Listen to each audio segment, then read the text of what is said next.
Today's Wednesday, December 10th, and you're tuned in to the Elevator Radio Show.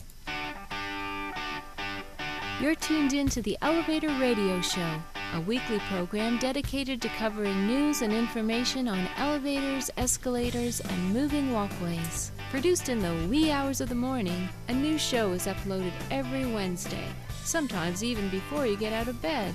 Listen to some of the comments sent in from our audience. Rob from New York writes, Tom, are you f***ing insane? You actually get up at 2 a.m. each Wednesday to put this show out? Man, you must love elevators. Tim from Illinois writes, I'm not sure why I listened, but ever since I tuned into the first show back in 2007, I've been addicted. Matt in Texas writes, I like your safety messages, Tom. It's important to remember them each and every day. And he also adds, when am I going to win the monthly prize pack giveaway? Ron from California sent this in. Despite your inability to pronounce words in the English language, I tune in each week and am glad that you offer this service to the industry. It's better than Google News alerts. Sarah from Washington writes, love the show, Tom, and look forward to it each week. I'm glad I signed up for the newsletter. You provide a valuable resource for the industry, not only for North America, but worldwide. Enjoy the show. And now, here's your sleep-deprived host, Tom Seibert. Thank you. Thanks, everybody. There we go. I could not stop that intro. Anyway, hello, everybody. I'm Tom Seibert, your host for the Elevator Radio Show. It is good to be here this Wednesday morning, where we are bringing you a show from the office studio from our wonderful Windy City, Chicago, Illinois. It's going to be a little shorter show today. Not a lot of content on the program today, which is kind of a nice change of pace, as it was last week too, so it made it a little bit easier putting the show together, although was trying to get that other camera working, so it took me a little bit more time this morning. Hey, how many of you out there are struggling with your holiday shopping? Yeah, I'm raising my hand right now. If you're listening to the podcast or watching the video online, yeah, I am just struggling with it. I cannot believe I only have like a week and a half, maybe 2 weeks before we kind of got to get all that stuff in gear. So I got to throw into high gear here and try to figure out what I'm gonna do for holiday shopping. So if anybody has some good ideas on that, please send me an email, elevatorradioshow@gmail.com. I did get a chance this morning to go through the emails and clear them all out. It took like an hour, it seems like, to do so, and I gotta give Gmail credit because they really do a pretty good job at scanning emails that come in that may be fishing for information. And as always, make sure you are careful with what you're clicking on your emails, because there's a lot of phishing going on out there where you'll get an email from somebody that says, hey, I'm needing you to confirm this information. Before you know it, you've clicked on the link, and basically somebody has logged into your computer or tried to get some information or planted a cookie, so the next time you use your credit card, you're basically screwed. So be careful of all that stuff. Some of those look pretty good. I want to thank Daniel. Daniel, thank you for the emails you sent me. He had a post here regarding an elevator seat. So if you take a look at this photo, I've never seen one like this before. So it looks like it's an attendant operation. Let's see if we can open it. It's a pretty cool seat. They've got a newer car panel in there, obviously, if you take a look at the photograph. But the seat is pretty neat. It is an elevator operator seat, to be honest with you. And the only question I've got, there's like a lever there that looks like it's for a door, which is a bit scary. Perhaps that's one of the emergency exits for the elevator, for the side exit. But Daniel, thanks for sharing that photo. Greatly appreciate that. Definitely cool. And let's see what else we got here in the inbox. I want to thank the press release from Carl.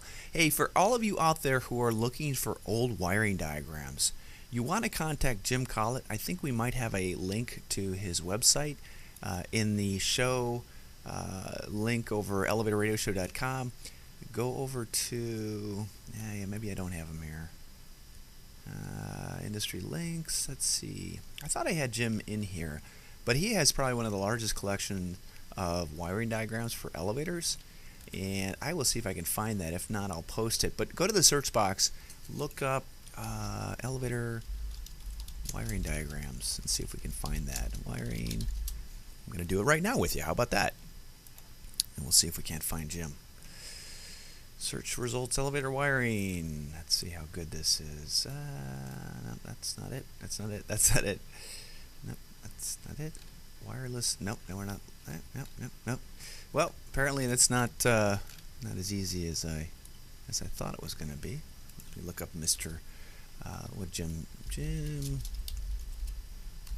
See if I can find it that way. And Jim's also the author of Elevator Man Stories. And if you're looking for a present, go to the Elevator Radio Show storefront. Maybe perhaps you can go ahead and get a gift for somebody, or if you want something, a T-shirt or a coffee mug or something like that, might be something that you might enjoy. That link is actually on the website. But anyway, I'll see if I can't post a separate blog post over there. Go to elevatorpreservation.com, and I think his information's over there as well. So anyway, big lead up for not much of that. So anyway, let's see here. Also want to thank Don. Don, thanks for the links you've been sending me. I have not recognized that you've been sending me emails, and I apologize. Thank you to Scott and Carol and Colin for your birthday wishes. Greatly appreciate that. And as always, if we can, be of service to anybody who has a question about elevators, please let us know. All right, we'll get right into the news next. We've got some important news articles that you're going to want to share with with your colleagues and friends. So up next, news. And as always, send your emails to elevatorradioshow@gmail.com. Let this week's news stories give you a lift on what's happening in the vertical transportation arena. Each news segment is organically dug and fresh with news stories of the week. Got lift? If not, stay tuned. All right. First news article of the story is the autopsy that was performed on Brooke Bowers, who passed away when she was found inside a dumbwaiter in a small little Wisconsin town. Terrible, terrible tragedy here. And if you read the details, it looks as if she was crushed by the unit. Awful. So they are still investigating. However, investigators are trying to figure out the events that happened that caused this accident to occur. So hopefully, as we learn more, we'll share that with you. But the next article in the show notes actually talks about the fact that OSHA came in and also noted that the unit was functioning properly. I don't understand quite what that definition is, but depending on how Brooke was killed in this accident, is really, it shouldn't have happened. I mean, that's just the bottom line. So terrible, terrible, terrible accident, and it will be interesting to see if further information is determined on how this could have occurred. So, but yeah, functioning properly. I don't know how an accident like this could. If anybody has any information on this, on how this could have happened, the only thing I can think is that perhaps, and I'm just speculating here, is perhaps if she had climbed into the dumbwaiter and perhaps had her head somewhere it wasn't supposed to be, or whatever, maybe that could have caused it. I don't know. But if anybody has any kind of information they'd like to share just to get an idea on this, please send it to elevatorradioshow@gmail.com. Okay, great article in the Star Tribune, North Metro. Close ad. Man, there's so many ads. I don't know if this is Google's fault or what, but I've gone incognito on the web browser, and I still get all these crappy ads. Man, it's like dealing with AOL all over again in the 90s, Anyway, but great article. G&R Elevator has a nice write-up on their business and some of the cool projects that they've been involved with. And speaking from experience, they do some beautiful work. So if you've not checked out G&R in the past, I encourage you to do so. John's a great guy who heads up that company, and very cool. Full article is linked in the show notes. All right, let's see here. Next article: elevator videos. Elevator videos top some of the most watched videos of 2014. And I've talked about this, and it's crazy. I don't know what it is about elevators, but somehow they have captured America and viral videos. So I think we have 2 or 3 in the last 3 years that, for some reason, have been included in these goofy videos. But for more information, read on this, and there's not a lot of information as to why, but maybe some psychologist can kind of perform or share some information why that is. But yeah, it's very, very interesting to see elevators in this type of capacity. Remember, elevators are vertical transportation devices intended to be used in a safe manner, not to be used for bad things, or you know what I'm talking about. So anyway. Okay, dailymail.co.uk has a new article talking about the space elevator, or a space elevator to the moon, and this video reveals the technology that could be used to build a lift on the lunar surface. Now, if you have been following the space elevator over the years and the Liftport group, they have been the proponents that have come up with the idea of the nanotube cable technology, where they have it stationed in the middle of the Pacific Ocean, goes into outer space, and then is stationed up there. And the reality is that we have not been able to build any kind of nano cable system larger than like 6 feet, and it's taken a long time to do that. So, but I was surprised to see in this article that they're talking about actually reversing this kind of idea and actually having a base station on the moon and going kind of into, away, and then linking into that to come down to the moon. I was like, what? Hey, if you're going to go that far, why don't you just link the moon and the Earth together with one nano cable, right? And then just run back and forth. I know that wouldn't work, and it'd probably screw up an entire planet or blow up the moon or whatever and affect the tides. But I just thought this was a different, interesting, take on the concept of the space elevator. And next you'll see this nanotube get even longer and bridge the gap between here and Mars. We'll see if that happens. So interesting. And for those of you who don't remember, the Liftport group actually raised quite a bit of money to develop the product through one of those social media donation sites, which I thought was interesting. Okay, Business Insider has an article from or a post that talks about Harvard professor Larry Summer writing in, and his recent experience at LaGuardia's airport and the escalators there. And it says, for months you will have encountered a sign saying new escalator coming in spring 2015. It will take almost half as long to fix the escalator in LaGuardia as it took to build the Empire State Building 85 years ago. It is a wonder that the American people have lost faith in the future of and in institutions of all kinds.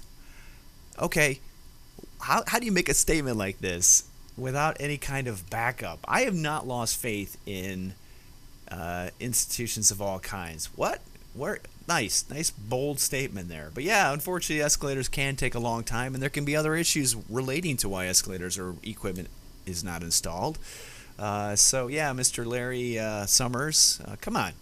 Why don't you post a little more information in terms of what might be preventing that escalator from being repaired or going in. So nice general, I swear to God, there are times where I cringe because so many people are used to, and I am guilty of this as charged, so many people are used to ordering something and then getting it the next day, and that is, that is the disposable society we live in, and do we need everything next day?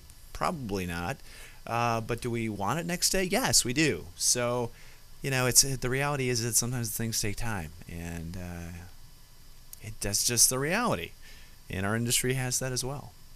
Stuff sometimes just takes time to build because you got to build it from scratch. It doesn't come from China on a ship.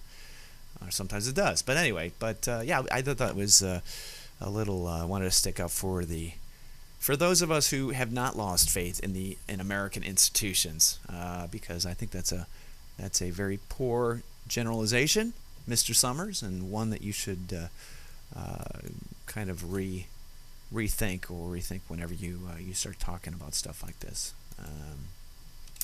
Okay. Next news article: repairs promised for some of the BART's beleaguered escalators. Good news. BART's escalators are so bad. How bad are they? They're so bad that it's in news when they're not fixed. Wait. They're so bad it's in news when they're fixed, not when they're broken. I'd have to say that they're in the news because it's a slow news week. So anyway, and that is my opinion. So anyway, so there's information on this. Transit systems are one of the toughest locations to maintain equipment in, whether they're elevators or escalators. So again, they get used quite a bit. So hey, use the stairs. How about that? And this coming from the SFist or SFist, San Franciscoist.com website. So if you want to read more about that, link is in the show notes. Next news article: family sues mall for escalator accident. This is the accident. It's actually coming from KATU.com. Apparently, this was the accident occurred when the family of a 2-year-old who had his fingers severed in an escalator last summer filed a lawsuit Wednesday against the owner of Washington Square Mall and the escalator company. So, 2 years old. I'd love to see the video on this. I mean, I would not want to see the video on this, but it'd be very interesting. Okay, here we go. Their state report said the child attempted to run up and down the escalator when he fell and got his fingers caught in graded steps.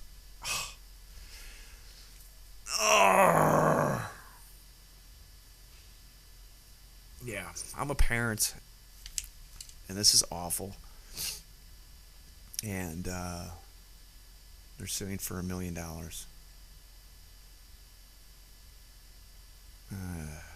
At least they have the information of what happened. Yeah, I don't know. They're demanding a jury trial, which means they'll settle out of court. And the reality is that, hey, talk about the Elevator Escalator Safety Foundation. How about some promotion of safety with an article like this? Man, God, I hate this stuff sometimes. Okay, another crazy viral video. I guess we played this a while ago. I'm not going to play it again, but the poke.com or poke.co.uk has an article on bouncing plastic balls on an escalator. Don't do this at home. Shouldn't do this at all. Anyway, this is how you have little kids running to escalators and having issues sometimes, I would say. But anyway, yeah, not a good thing. But we shared this video before, but if you're interested in watching it again, go ahead. Okay, Wrigley Field renovation is going to be getting elevators that are going to be helping out with the accessibility there as they renovate there. And boy, that was a long process in trying to get the historic ball field with some modern type improvements. Hopefully they don't. Hopefully they haven't, or and I haven't been there in a while. Haven't changed the trough urinals that we all enjoyed peeing in like horses. Not like horses, but you know what I'm talking about. Like in a trough, like next to each other. It's like 20-foot long trough. Anyway, I don't think they've changed that, and I suspect they may not. Okay, this post is coming from Gizmodo.com, and oh man, I forgot who gave me this post. I forgot. I apologize. Somebody sent this to me via email, and I'm having a brain fart right now. But anyway, how fast the elevators in the world's tallest building goes, and it's pretty interesting to see.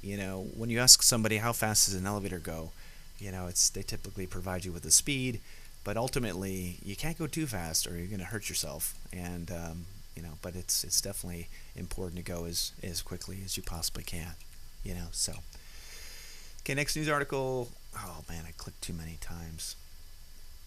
Unsafe elevators sealed off in Turkey. Nice to see the government in Turkey there sealing off elevators or shutting them down because of units that are not safe. And this all related to this, some back-to-back accidents that occurred a few weeks ago. Didn't click on that link, but go ahead and do that. If you're in the Los Angeles area, the EIGSC holiday party is basically ready to go. If you want to attend, it's going to be held December 16th, next week, 11:30 a.m. at Tex French Restaurant, 1911 Sunset Boulevard. Click on the link and go ahead and invite yourself or respond as quickly as you possibly can. That's always a pretty good, nice event. I will not be there, unfortunately. I'd love to be someplace warm, but I'm not going to be there, so go have a good time. Okay, Maxton Manufacturing, I should say, has a new press release talking about the company adding a residential Lula elevator shutoff ball valve to their product line. So for more information, click on that. Link is in the show notes. Looks like a pretty heavy-duty one, not the kind that you find at the Home Depots and hardware stores. So. Okay, in India, apparently somebody wrote in talking about their 487 lifts that are currently working without license in Ernakulam.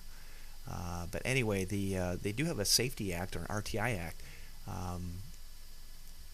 And anyway, out of the 2,355 lifts. 487 do not have valid licenses as of yet. So, interesting country in how they, how they grow, and how just basically, they've got quite a few different languages and dialects and different culture, and so I'm assuming they're going to go ahead and do whatever they can to fix the issue, but still interesting to say the least. And the last news post for this week's program coming from citizen-times.com. I always laugh at these because, you get people that write in, oh man, somebody wrote into a person at a news, newspaper or news source and said, hey, why is our airport garage so crowded at the Asheville garage? And then somebody wrote in about a dirty elevator with graffiti in it. And come on, I mean, yeah, why? If the world was a perfect place, then we wouldn't have, I guess, worry about stuff like this. But I just find it very difficult and amusing to read people writing in about this kind of stuff and asking questions. And there's no answers, which is the bottom line. It's just there's no answers. So anyway. And that's going to do it for this week's show, everybody.